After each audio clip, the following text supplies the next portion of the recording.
કચ્છની છે અને 4-5 મહિના છે ફરી છે. વરસાદ તમારામાં છે નહીં. મહેરબાની કે જે મદદ થાય એટલી 5 દી વરસાદ થાય એટલાથી મહેરબાની કરી કરો. પણ તમારા બોરો જો મારા બાપા કચ્છની ગાયો છે એટલી મહેરબાની કરજો મારા બાપા. જય ગૌ માતા. પ્રિય ભાભરવાસીઓ, આજે આપણા ભાભર ગામમાં કચ્છમાંથી લગભગ 80 જેટલા ગૌવંશ લઈને એક ગૌપાલક ભાઈ આવ્યા છે. કચ્છમાં ઘણા સમયથી વરસાદ ન પડતા ગૌ માતા માટે ઘાસચારો મળતો નથી. છેલ્લા લગભગ 5 મહિનાથી તેઓ પોતાની ગાયો સાથે ગામે ગામ ફરી રહ્યા છે, માત્ર એટલા માટે કે તેમની ગૌ માતા ભૂખી ના રહે. આજે તેમની ગાયો આપણા ભાભરમાં બાલાજીનગર પાસે ઉભી છે.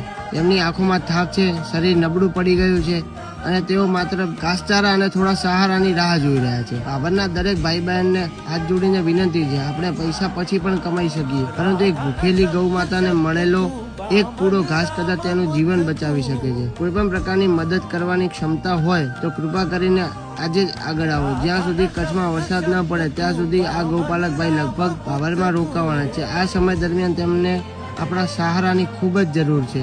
આપનું સાચું ધન બેંકના ખાતામાં નહીં, પરંતુ ગૌ માતાના આશીર્વાદમાં છે. ચાલો ભાભર ફરી એકવાર સાબિત કરીએ કે મુશ્કેલીમાં પડેલા જીવનને સહારો આપવો એ જ સાચી માનવતા છે. આવો ગૌ સેવામાં ભાગીદાર બનીએ. એક પૂરો ઘાસ આપશો તો કોઈ નિર્દોષ ગૌ માતા ભૂખી નહીં સુવે. જય ગૌ માતા.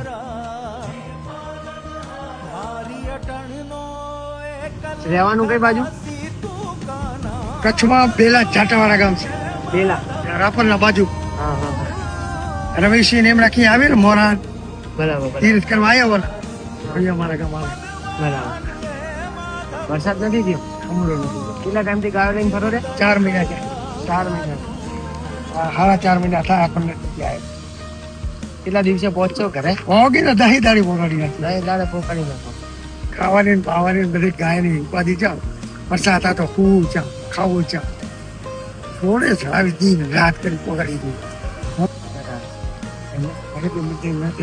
મહેરબાની કરી દો. જે થાય ને થોડી. અઠવાડિયું રોકાવાનું ને? હા, અઠવાડિયે થઈ જશે. હા તો બસ. ચિંતા ના કરો. કરજો મારો બાપ. જે થાય એટલી મદદ કરો બાપા.